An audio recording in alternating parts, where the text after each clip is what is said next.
Hello friend, आज आपण expression for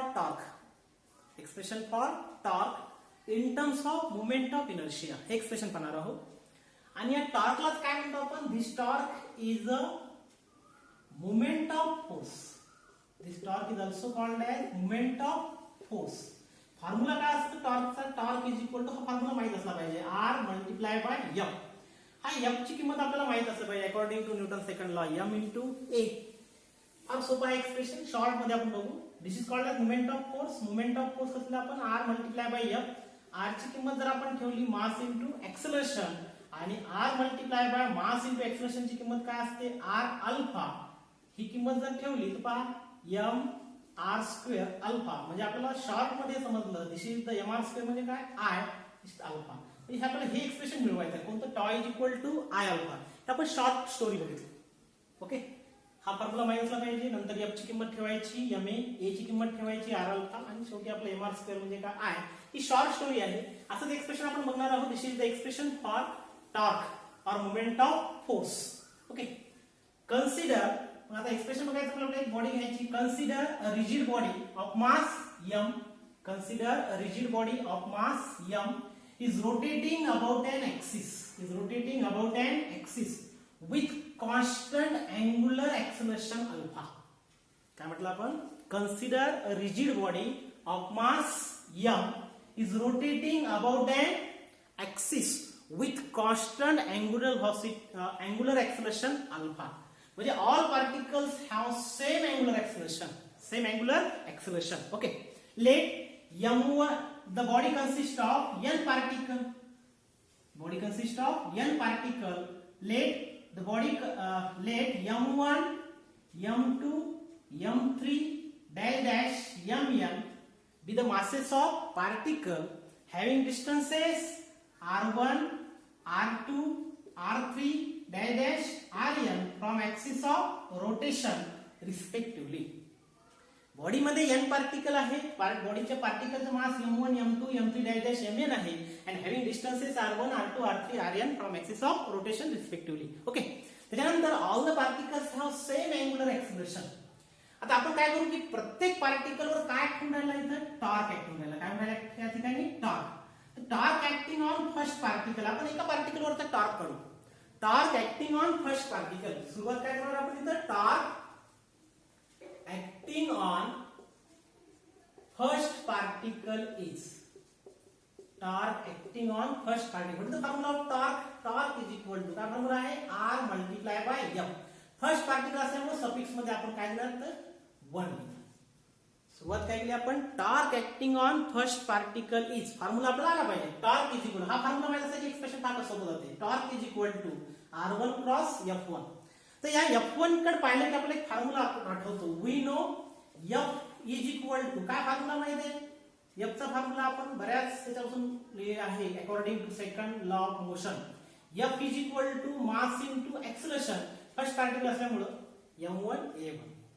या पार्टिकलचे all particles have same angular acceleration but different linear acceleration. मग आता F1 is equal to m1 into a1. This is the equation number 2. Put this value in equation 1 from equation 1 and 2. From equation 1 and 2 we get, आपल्याला काय मिळणार आहे? इथं F1 आहे तर काय ठेवू शकतो आपण? m1 into a1. म्हणजे काय होणार? Top 1 is equal to m1 a1. F1 ची किंमत किती आहे? m1 a1. Sorry, R1 multiply by F1 ची किंमत किती आहे? m1 a1. This is the equation number 3. म्हणजे सर्व मेहनत आपण कशावर करायची? पहिल्या पार्टिकलवर किती टॉर्क ऍक्ट होतो, मग बाकीचं एक्सप्रेशन फार सोपं जातं. R1 multiply by m1 a1. पुन्हा a1 कडे पाहायचं. अजून एक फॉर्म्युला आपल्याला आठवतो कोणता? a1 is equal to R1 alpha. But a1 is equal to काय होईल? R1 alpha. इथं अल्फा 1 काय नाही ना? Because all the particles have same angular acceleration alpha. आता ही व्हॅल्यू याच्यामध्ये पुट केली, काय होईल? Put this value in equation 3. therefore tau1 is equal to R1 multiply by m1, आणि a1 ची किंमत किती आहे? R1 alpha. आणि याला आपण जर सॉल्व केलं तर m1 अगोदर लिहू आपण m1, r1 काय होईल? R1 square into alpha. This is the equation number 4. जे एक्सप्रेशन मधला जो मेन पार्ट आहे तो जवळपास संपला. कसं काय? टॉर्क पहिल्या पार्टिकलचा R1 F1, F1 ची किंमत M1 A1, A1 ची किंमत R1 अल्फा आणि या किमती आपण पुट केल्या की τ1 M1 R1 स्क्वेअर अल्फा. आता पहिल्या पार्टिकलवरचा टॉर्क आपल्याला मिळाला तर सेकंड पार्टिकलवरचा टॉर्क आपल्याला सिमिलरली म्हणू शकतो आपण. Similarly torque acting on second particle is similarly torque on second acting on second particle is किती τ2 is equal to m2 r2 square alpha. Equation number 5. याच्यामध्ये आपण एक्सप्रेशन जरी खूप दिले तर एक्सप्रेशनचा नंबर आपल्यावर डिपेंड आहे किती द्यायचे, 1 2 3 4 आहे की नाही. तर τ2 मिळाला आपल्याला m2 r2 square alpha. Similarly torque acting on third particle किती, फक्त सफिक्स मध्ये जो 2 आहे तर काय घ्यायचं 3 m3 r3 square alpha. Equation number 6. Similarly torque acting on nth particle is काय होईल mn rm square alpha. Equation number 7. म्हणजे पहिल्या पार्टिकलवरचा टॉर्क मिळाला की बाकीचं सिमिलरली फक्त सफिक्स मधला 1 रिप्लेस करून 2 लिहायचा, 2 करून 3 लिहायचा आणि 3 रिप्लेस करून असं करत करत n लिहायचा. आता आपला टोटल टॉर्क त्या बॉडीवर किती ऍक्ट झाला ते काढायचं आहे. म्हणजे आपण आता काय म्हणणार तर total torque acting on the rotating body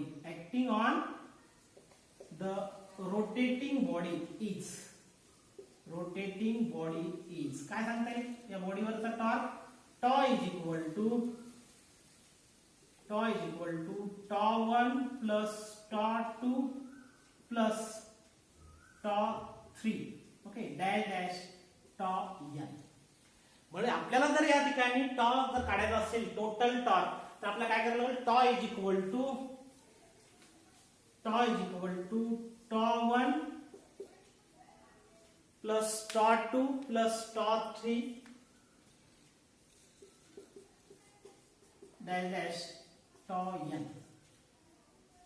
okay आणि put the value of all τ. आपल्या τ ची किंमत माहित आहे 1 ची किती आहे m1 r1 square alpha m2 r2 square alpha. Okay तर अशा आपल्याला पूर्ण किमती माहित आहे. या किमती जर आपण इथे पुट केल्या तर काय पाहू आपण τ is equal to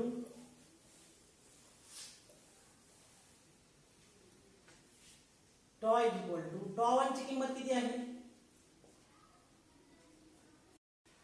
τ is equal to τ1 plus τ2 plus dash किती आपण τn. आता या सगळ्यांच्या व्हॅल्यू जर आपण पुट केल्या τ1 ची व्हॅल्यू किती आहे m1 r1 स्क्वेअर अल्फा. τ2 ची किती आहे m2 r2 square alpha. Similarly τn ची व्हॅल्यू किती आहे mn rm स्क्वेअर अल्फा. अशा आपण सगळ्याची व्हॅल्यू पुट करू शकतो. बरोबर आहे. τ ची τ2 ची τ3 ची τ4 ची आपल्याला फक्त 1-2 व्हॅल्यू पुट करायचे डॅश प्लस τn. आता याच्यामध्ये कॉमन टर्म कोणती आहे अल्फा. कारण सगळ्या पार्टिकलचा τ जो अल्फा आहे कसा आहे कॉन्स्टंट.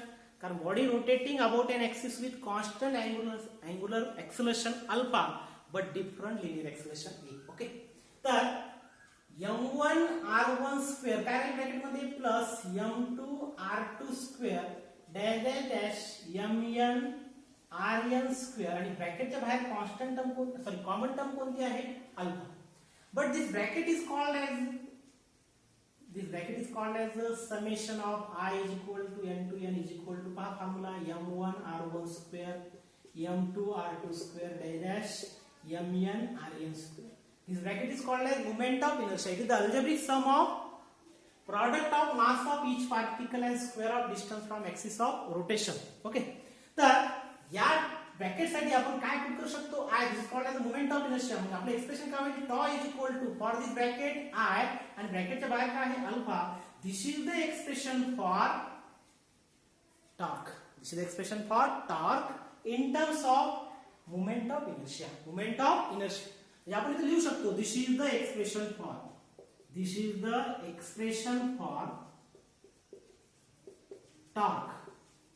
कोणा ऍक्ट झाला बॉडीवर torque acting on the body, acting on the rotating body, acting on rotating body in